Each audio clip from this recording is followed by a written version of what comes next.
Hello there, this is Benny. And this is Kyle. And you're listening to an all-new, all-different Doctor's Watcher.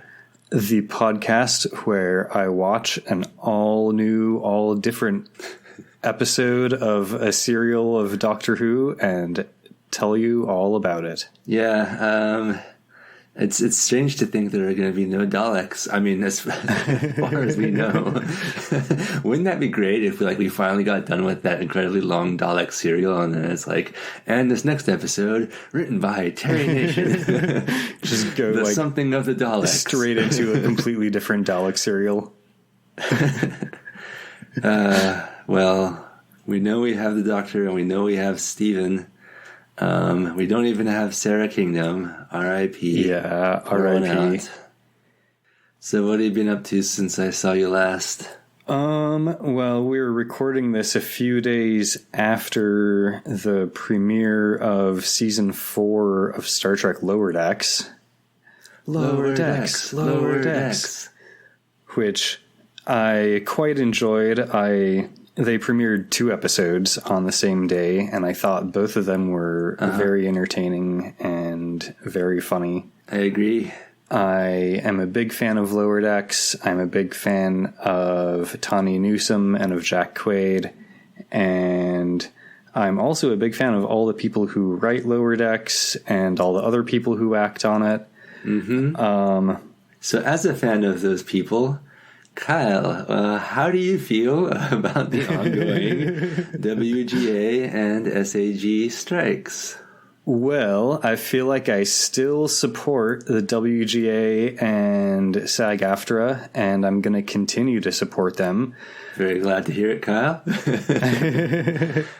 I mean, yeah, of course. Yeah. My understanding is that animated shows are under some other contract, so I guess as far as SAG-AFTRA goes, they're not on strike.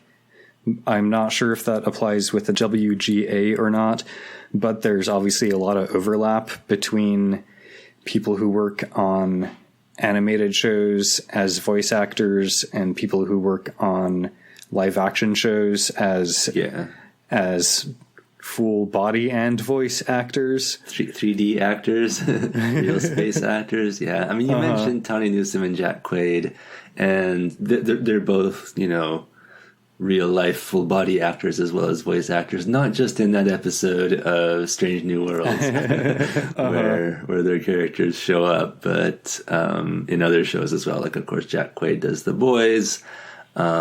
Tawny Newsome's been on some stuff. I think that the show that I knew her from, which I hadn't actually watched, but I checked out the trailer for Space Force. I think that ended. But anyway, yeah, I don't know where I'm going with this other than to say that they are members of SAG-AFTRA, and we support them and love them. Yeah, Tawny is also a member of WGA as well. That's true. Yeah. Yeah, she just became the writer for this upcoming Star Trek Starfleet Academy show. Yeah. Which is currently not being written, so hopefully, they figure something out and they reach an agreement and that show can actually happen, because I'm looking forward to it. Speaking of writers, this is a new serial. I'll hold off on giving you the name of the serial for the moment. Interesting. Okay. But this entire serial was apparently written by John Lucarotti and then heavily edited by Donald Tosh. Interesting. Heavily edited. Very intriguing. So Lucarotti previously wrote Marco Polo and the Aztecs. Cool. Both classics. Both also kind of problematic in ways, but all right. I mean, you did say it was heavily edited, so we don't know. I should say I don't know why it was heavily edited, but you never know. Maybe that factored into it. Guess we'll find out. Well, apparently John Lucarotti was not happy with Donald Tosh's edits and rewrites. And what I read is that he didn't even really want his name to be on screen, but the BBC put it there anyway, apparently, probably. Yeah, I've heard that there's this thing where sometimes if writers or directors are really unhappy with the way that something that they made turned out because of the studio or editing or whatever, then they'll ask to have their name removed. And I guess that there's this one name, which I don't know. I wasn't expecting to have to talk about this, but there's this name that doesn't really exist as a person, but is used by people as an alias if they want to take the name off things. And I believe there's a different name that tends to be used in the UK versus the US, but I'm not sure on that. Well, Donald Tosh, apparently this is the only serial that he's credited as a writer on, but he's been the script editor since The Time Meddler. Okay.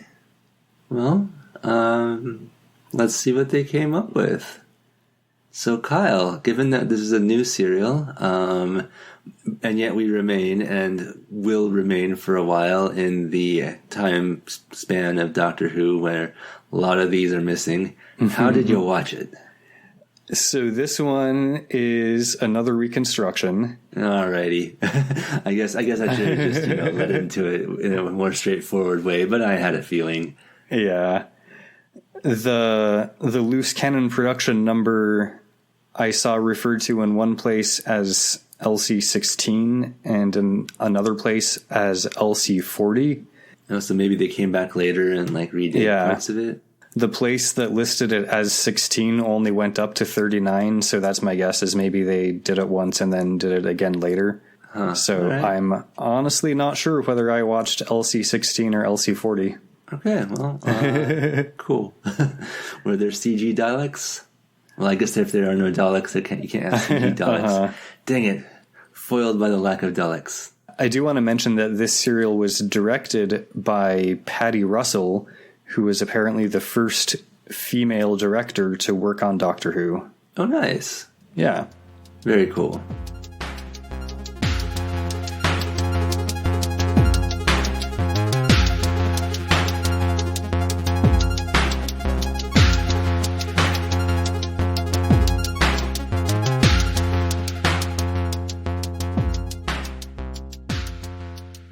So, we didn't have much of a cliffhanger last time. We just kind of ended that last serial.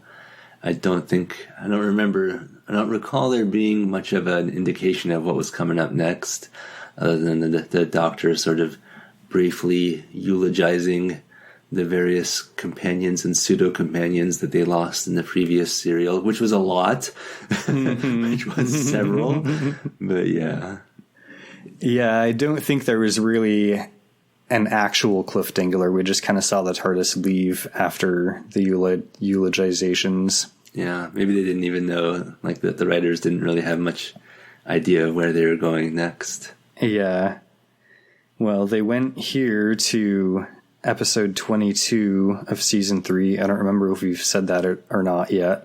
War of God. War of God. That I remember because we were doing bits on that. And also, bits aside or, PlayStation games aside, it's a very cool name. Yeah, it's a nice evocative title. Yes, I dig it. So we start this episode on a street with a street urchin. Nice. The one of the natural habitats of an urchin. The street urchin runs away, and this is, remember, all in reconstruction. But the street urchin runs away as we hear TARDIS materialization noises.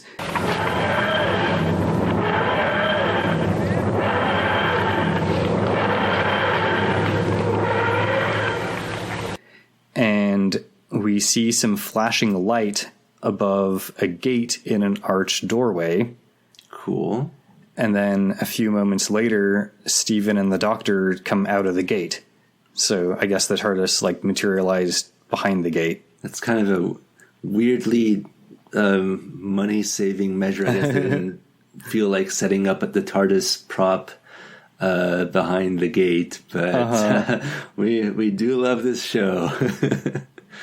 The Doctor deduces that they're in France by looking at a street sign and seeing that it's written in French, And that's the only possible conclusion to draw from that. Right, because there are definitely no other parts of the world that speak French. He's not entirely sure of the date, though. Well, by the look of those houses, I would say medieval. Although I suppose it might be as late as the 17th century. Yeah, some houses stick around for a while. Yeah, that's true. They hide while somebody walks down the street and knocks on a nearby door and gets let inside. And after observing this from their hiding spot, the doctor has determined that it is the middle of the 16th century.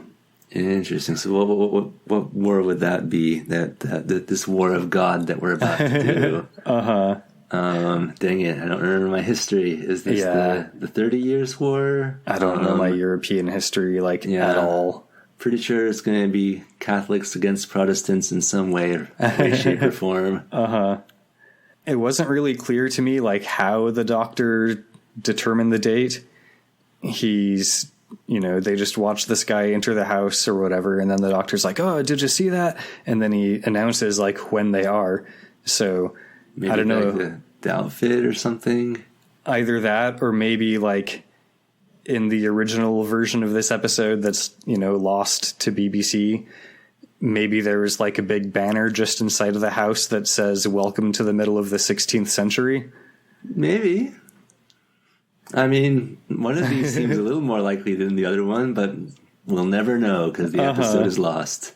There are no telesnaps of this serial, thanks to, producer John Wiles. Thanks, John. So there's very little original source material at all for it, apparently. Loose Cannon had to do a lot to reconstruct it. Well, thank you, Loose Cannon, for doing what you could. Yeah, thanks, Loose Cannon.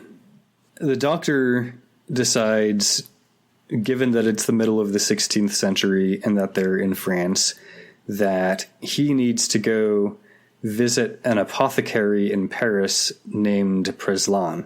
Okay. I mean, I thought that maybe they would get a change of outfit or something, but stopping by the apothecary, getting some drugs, that's always fun too. Well, they hide for a minute because a couple people are now leaving the house that this guy entered before. It's the guy from earlier and another guy. And as you speculated earlier, these two guys are talking about how the Catholics here in Paris hate them, but they should try to keep the peace anyway. Yeah, that was definitely happening back then for a while. Stephen and the doctor hear this, and of course now they know that they're in Paris. So they actually do head back to the TARDIS to change into more appropriate period clothing, and then go look for the doctor's apothecary. I love the TARDIS's wardrobe. Yeah. We cut over to a tavern where there's a whole group of people, including the two guys who left the house earlier. And they're having a drink. To Henry of Navarre, our Protestant prince. Henry of Navarre. Oh man, I feel like I should know this. Is that 100 Years' War? I don't know. Sorry, listeners. Somebody enters the tavern. This person suggests that they also drink To his bride, our Catholic princess. but they don't really like that suggestion. Read the room, buddy. There's some bantering back and forth, and we realize that, this group of guys in the tavern are all Huguenots. Cool. And the guy who just entered the tavern is Catholic. Gasp. And yeah, if you know what I'm talking about, then you're better at European history than I am. But the basic gist of it is that Catholics and Huguenots, who are Protestants, hated each other, and they had some wars about it in France in the 16th century. Okie doke. I always thought it was Huguenots. That's what I thought too, but they kept saying Huguenot in the episode. I suspect they're saying it right. I'm sure I had it wrong. he's about to leave the tavern, but before he leaves, while the Huguenots are all distracted, the Catholic guy recruits the bartender, who's apparently also Catholic, to basically spy on the Huguenots for him. Nice. The doctor and Stephen arrive at the tavern as the Catholic guy leaves. The doctor is wearing this nice top hat, and he's got a big cape on. Amazing. Uh-huh. Stephen also has a nice, big period-appropriate cape, which he's wearing over sort of like a military uniform-ish outfit. Sounds sexy. Not that we approve of the military, but sometimes the uniforms, you know. Yeah. Especially also, 16th century. Yeah. I feel like, what was his name? Beau Brummel or something like that would approve. Oh, yeah. He always liked the doctor wearing capes. Yep. The two of them are mid-conversation as they enter, and it sounds like the doctor wants Stephen to just wait at the TARDIS while the doctor goes to visit Preslan, but Stephen's not going to do that. He's just going to, go check out Paris for a bit. The doctor doesn't feel like sharing his drugs. Uh-huh. When the doctor realizes that Stephen's not willing to just wait at the TARDIS, then the doctor says that he won't go visit Preslan in that case. He'll go with Stephen around Paris. Oh, but okay. Stephen talks him into going to visit Preslan. It's like, we came all the way here. You'll be disappointed with yourself later if you don't do it, et cetera, et cetera. Yeah. So the doctor basically just tells Stephen to stay out of trouble, try not to talk to anyone, and then he gives him a few coins and heads out. So when he says try not to talk to anyone, dude, I realize some of this might just be speculation, because there may be no way of knowing, but do you think that's any sort of temporal prime directive type situation, or just you don't know the time, you don't know the ways of these people, don't get yourself in trouble? My guess is that it's more of the second. Alrighty. Yeah. Also cool, also compelling. As the doctor leaves the tavern, he kind of bumps into somebody in the doorway, someone who's entering the tavern. And this person that he bumps into apparently turns around and follows him instead of entering. Interesting. Uh-huh. How shifty does this person look? Do they have an eye patch? Well, as far as I could tell, they looked like loose cannon action subtitles scrolling across the bottom of the screen. Very, very suspicious. Shady as hell, if you ask me. Stephen sees it happen, though, and he thinks it looks very suspicious. So he goes to follow, but the bartender's like, are you going to pay for that wine? Well. Stephen gives him one of the coins that the doctor left, and the bartender's like, what the fuck is this? Nice. Uh-huh. One of the Huguenots steps in to see what's going on, and the bartender explains, I asked for 2 sous and it gives me an EQ. I cannot change it, you coin. So is it too much money? I wasn't sure if it was too much or if it's just the wrong kind or what. Okay. But the Huguenot ends up paying for the wine and starts making friends with Stephen. Nice. We got the Stigano ship maybe forming. Stephen asks this guy for directions to the neighborhood that the doctor was headed to, Port Saint Martin. And the Huguenot's like, certainly, but as a stranger to Paris, I think you'll have difficulty finding it. Better have this guy take you. Uh-huh. Stephen wants to try anyway, but the Huguenot basically insists that Stephen stay here at the tavern for a bit, have a drink with him and his buddies, and later on, they'll go make sure Stephen's friend is okay. Cool. I mean, I'm hoping that this guy's on the up and up, but I guess we'll find out. Mm-hmm. The doctor, meanwhile, has made it to Port Saint Martin and has found what he believes to be Preslan's laboratory. He knocks on the door a couple times, and there's no answer, even though we see that there's a guy inside, like, packing it up. The doctor doesn't see this. We, the viewers, see it. I mean, like, it's past closing time. You know, you can just come back tomorrow. The doctor tries the door. It's unlocked, so he just heads in. Of course he does, because he's the doctor. He sees this guy, and he starts talking to him. This guy confirms that it used to be Preslan's laboratory, but Preslan left Paris. Oh, okay. The doctor's like, oh, that's too bad. I really wanted to talk to him about his scientific theories. Apparently, Preslan had discovered germ theory. Although, very cool. That's a good thing to know about. I will note that I searched for Preslan online, and I do believe that he's fictional. Oh, interesting. But apparently he discovered germ theory, and the doctor wants to talk to him about some scientists in Germany who are working on inventing microscopes. So Doctor Who is a historical show, except when it makes shit up. I'm not sure whether they read the memo about it being... They probably read the memo about it being a children's show, but missed the memo about it being educational. I feel like all the memos are just, you know, very hit and miss on this show. Yeah. So this guy starts getting excited when he hears about these scientists in Germany who are inventing microscopes, you know, because then you can, like, see the germs. Yeah. And the doctor's like... So now, doesn't this encourage you to continue with your theories, Monsieur Preslan?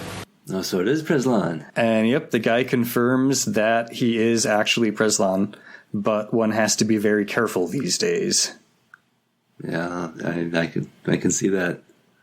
And when you got your apothecary there, full of those delicious drugs, and all those Catholics and/or Protestants, whoever Preslan isn't, they're probably always after those yummy drugs. We cut back to the tavern, where the guy who made friends with Stephen is lightly scolding one of the other Huguenots for, like, questioning Stephen too hard or whatever. And Stephen's new friend is saying that Stephen, like, being from England, must be on the Huguenots' side since they're Protestants. Mm-hmm. And Stephen's like, oh, yeah, like, totally, for sure. Yep, just maybe don't quiz him on any recent events. They do ask him about where he's been traveling, and he's like, Well, I've been in Egypt. That is true. That's one of the places you went. Possibly the only one on Earth. They're a bit surprised by this answer, but before they can question him any further, he insists on, like, being told the way to Port Saint Martin. He needs to go find his friend, and his new friend insists on at least accompanying him as far as the start of his journey. Very cool, very cool. All right, this is turning into a cute little date. I hope. I mean, obviously not actually, but I hope that we can continue to pretend that it is.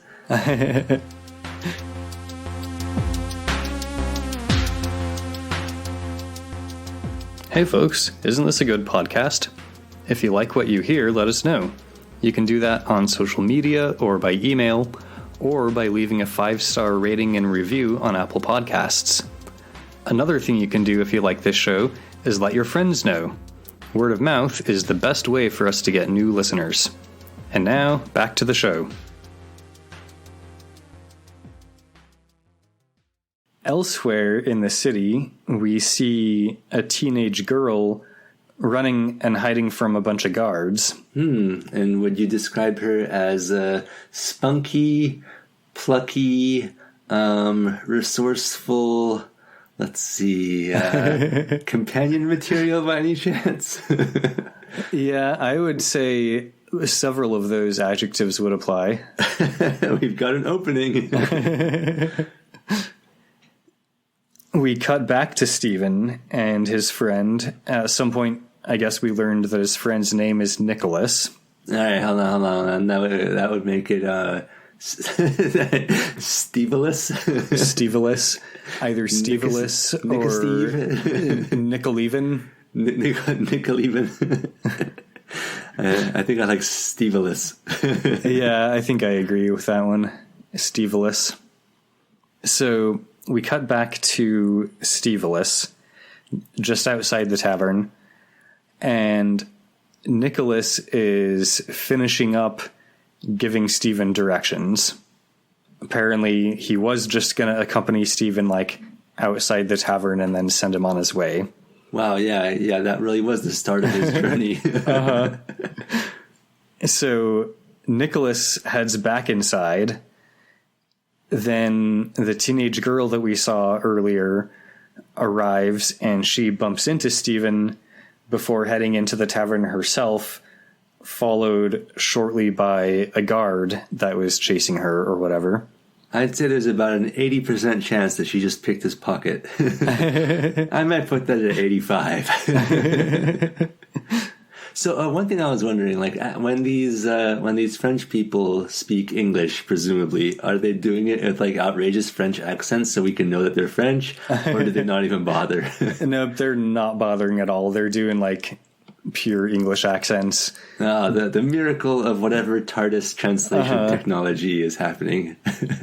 It's even translating their accents into like high class and like servant class accents. Oh, interesting. Yeah. Wow, that's some good technology. So the story focus actually goes inside the tavern, and the guard wants this girl that he's been chasing, obviously. Mm-hmm. He has orders to take her in for service to the Abbot of Amboise. Cool. But she's not like immediately visible inside the tavern, and the Huguenots won't turn her over. That's because she's plucky and resourceful. Mm-hmm. Nicholas and the guard almost draw swords over it. Nice. But the guard basically realizes that he's outnumbered and gives up and leaves. Alrighty. The Huguenots go back outside and get Stephen and like bring him back into the tavern. They're telling him, like, you know, see how dangerous it is outside. You've got to stay here with us. And party. He's worried about the girl. You know, she obviously was in distress when she bumped into him and rushed into the tavern, followed by a guard, etc. Mm-hmm. But they tell him not to worry about her. She's just a servant. Yeah, we're definitely not going to see her again, and she will have no more impact on this story. Back with the doctor, Preslan is telling the doctor all about the Abbot of Amboise, who hates scientists, and he's moving to town as the Cardinal of Lorraine's right hand. Oh, dang. The doctor's like, yeah, those churchmen do be hating on those scientists. Some things never change. Preslan thinks things are going to get much worse after the abbot, like, actually arrives in town. We shall be hunted down. That man is far more dangerous than the Cardinal. Oh, dang. In the tavern, Stephen has clearly not taken the advice of not worrying about the girl to heart. He's still asking the Huguenots about her, like why she was frightened and that sort of thing. They're basically just like, don't know, don't care. There's a lot of fucked up shit going on in Paris these days. They see the girl, though, as she tries to kind of sneak out of the tavern, and so they stop her and actually ask her, like, why she was frightened. Mm-hmm. It takes a bit of pressure, a bit of questioning. They have to roll a few checks before she spills the beans, but she ends up revealing that she overheard the captain of the guard, who was the guy chasing her, and another guy talking about Vassie, saying that it'll happen again before the week was passed. And she says that her father died at Vassie. Oh, dang. The Huguenots all seem very concerned about this. They start pressing her for more information. Stephen's basically just like, what the fuck is Vassie? Stephen, you got on your history if you're going to be traveling with the doctor.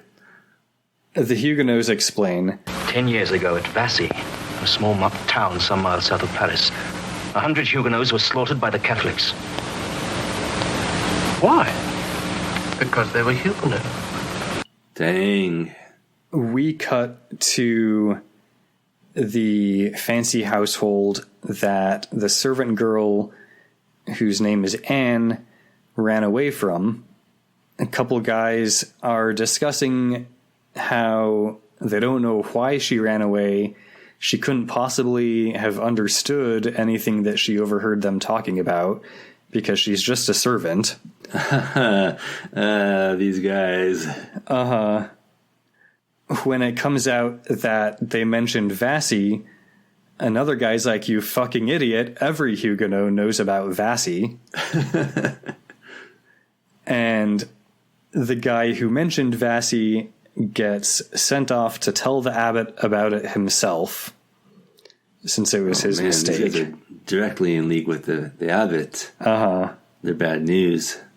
The other guys get sent out to keep looking for Anne, including like finding out if she has any relatives in the city, checking their houses, like go all out basically. Back at the tavern where Anne still is, they're trying to figure out what to do with her. They don't want to just like let her go in case the Catholics find her and find out what she told the Huguenots. Yeah. They basically decide that she can go work in the kitchen of this Huguenot admiral in town. And so they give her his address. Cool. I dig a good admiral. Stephen is just like, please somebody just tell me like what the actual fuck, how do I unlock the backstory dialogue node here? Yeah. I skipped the tutorial and now I'm questioning my choices. Nicholas explains that the Huguenot prince, Henry of Navarre, just married the Catholic princess, Marguerite of France, yesterday. The marriage was arranged by the Queen Mother in the hope that it would heal the religious wound that's tearing France in two. But in the light of what that girl overheard, it looks as if the Catholics are plotting against Navarre's life. Dang. These Catholics, man, I tell you. Yeah, seriously. And this is just a joke between me and Kyle because he knows that I grew up Catholic. So, before we get angry emails or something. I wonder if we'll ever have a Doctor Who about Mormonism other than finding missing episodes hidden in the basement. I mean, that's also pretty good.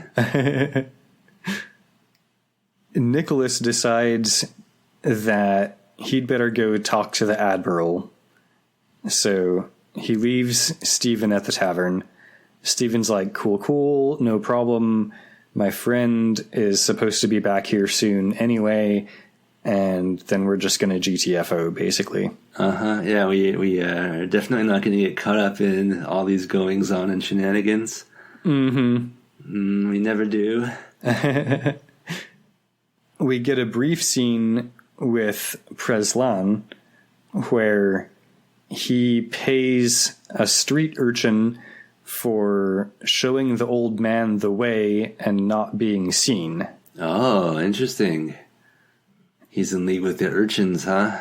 How far does this urchin network go? Does it end at the city limits or does it extend to the farm urchins? I think there's at least some cultural exchange between the groups of urchins, so yeah, it's probably, if you're in the city, it's probably more difficult. Like, you have to pass a higher check to have influence on the farm urchins, but it's still possible. Yep. Your urch skill, it allows you to urch so that you'll be an urchin. Urchin around town. Let's keep going. So Prezlan is kind of speaking to himself after the street urchin leaves, and he wishes the old man good luck.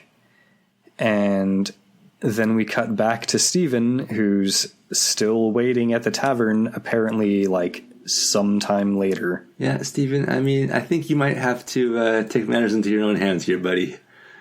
I know people aren't guiding you by the hand through this adventure, but sometimes you just kind of gotta make a decision and head out and hope you're moving in the right direction. Your person of action status might get questioned otherwise. You might get put on probation. Oh no. One of the guards from earlier arrives at the tavern and starts questioning the bartender, who reveals to the guard that the servant girl Anne was sent to the house of Admiral de Coligny. The guard goes over to talk to Stephen. He tells him that it's almost time for curfew, so hopefully Stephen, like, has a place to stay and whatnot. Yeah, hopefully. Stephen tells him that he's just waiting for his friend. They're going to leave tonight. But the guard's like, I hope he comes soon. Otherwise, you won't be able to leave. Dun dun dun. The guard pays the bartender to spy on who Stephen's friend is, and then leaves. Man, this bartender's just spying for everybody.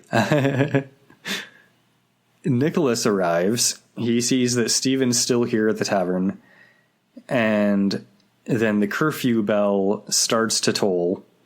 The doctor obviously hasn't arrived yet. So Nicholas invites Stephen to come stay with him at Admiral... Oh, man. Hold on. Oh, and is there only one bed? Sorry, I interrupted you, but I felt like I had to. Well, we don't, given that it's a reconstruction of a serial with very little original source material remaining, I think we can only assume that there's only one bed. Of course. So they're going to stay at Admiral de Coligny's house. Stephen, of course, accepts this invitation. Yeah, the GM's like, I'm just going to keep dropping hints that you got to go to the Admiral's house next. We cut over to the inside of the Abbot of Amboise's apartments. The guard from earlier is telling the abbot about, Anne, the runaway servant girl. Mm-hmm. The abbot himself is just off screen, and he doesn't say anything, although we do hear him, banging his staff on the floor annoyedly as he learns about this whole servant girl fiasco. Interesting that we don't see him yet. Wonder if he's going to be like a recognizable actor doing a cameo. Probably not. I don't know if they are doing those yet at this stage. This other guard enters the room, and he reports the information that he's just learned, that Anne is at Admiral de Coligny's house, and the abbot says, "Fetch her tomorrow. Bring her to me." And as the camera cuts over to the abbot, we see that he not only sounds just like the doctor, but he looks just like him too. Well, that's one way to get a cameo. It doesn't even increase the budget. And then the words on the screen say... With the words say, next episode, The Sea Beggar.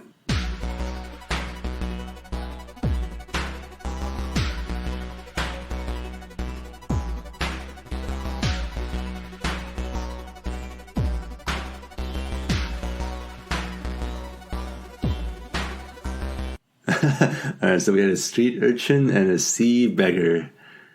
These subclasses, they must have just released some expansion books for the rule set.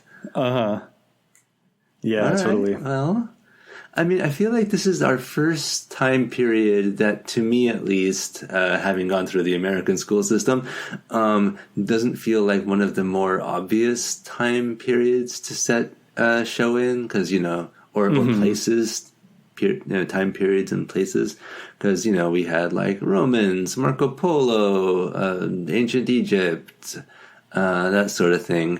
But then, like, Huguenots and Catholics in, I don't know what this would be, Renaissance France, late medieval France. Something like that. Yeah.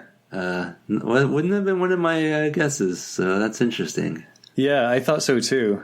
Although I suppose like it's probably a lot more obvious from an English point of view than from an American point of view. Yeah, they were probably closer to it, like literally. Yeah. But yeah, not something that would have occurred to me. Not the most thrilling episode so far, to be honest. I think that the closest we got was someone, threatening to draw their sword. We haven't had much action yet, but this abbot seems to be up to no good. So at least we have that in terms of compelling reasons to tune in again next week. Or I guess for us it'll be 2 weeks on the Doctor's Watcher. And, just when we think William Hartnell might be taking some time off, the abbot pops up. Well, I will say, since I didn't mention it at the start of the episode, that this serial is known as either The Massacre. Oh, dang. Yikes. Or The Massacre of St. Bartholomew's Eve. Oh, man. That doesn't sound like fun. Yeah. Apparently there's a bit of controversy about that title because the historic event that it's referencing is called The Massacre of St. Bartholomew. Interesting. Not The Massacre of St. Bartholomew's Eve. Huh. So, some Doctor Who apologists are like, well, the title is referring to the night before the massacre. But wouldn't that be the eve of the massacre, not the massacre of the eve? Yeah, that's what you think. This is confusing. Also, when I said interesting, I should amend that to mildly interesting. Well, okay. Did you have any other notes? I think that was it. In that case, thank you, Kyle, for watching Doctor Who and telling me all about it. And thank you, Benny, for listening to me talk all about Doctor Who. And thank you, listeners, for listening to me listen to Kyle talk about Doctor Who. We'd also like to thank Circuit23 for the awesome theme song that he made for us. You can check him out on SoundCloud and get his latest album on Bandcamp. And if you like our show, please feel free to email us at thedoctorswatcher@gmail.com. Indeed. And tell all your friends and go leave us a 5-star rating and review on Apple Podcasts and your favorite podcasting platforms. Yes. And pet your cats. And what else do we say here?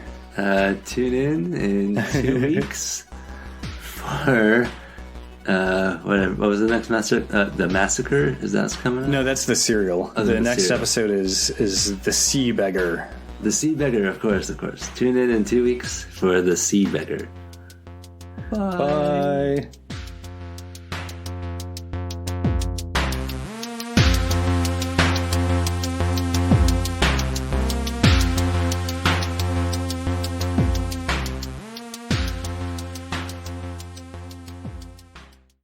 The girl is just a servant. She couldn't have understood us. If she should remember what you said and should repeat it, she could put our friend on his guard. We didn't speak of him. Then what did you say to frighten the girl? Nothing. Servants don't run away from a house in fear for nothing. I think we mentioned Vassy and the celebrations here in Paris, but nothing that anyone could have made head or tail of. She made something of it. Vassy. That might have been it. That word alone is enough to put every Huguenot in Paris on his guard. I will go and look for her. You will not. You will wait here and report this to the abbot. It was your mistake. I'm sure he wants to congratulate you himself.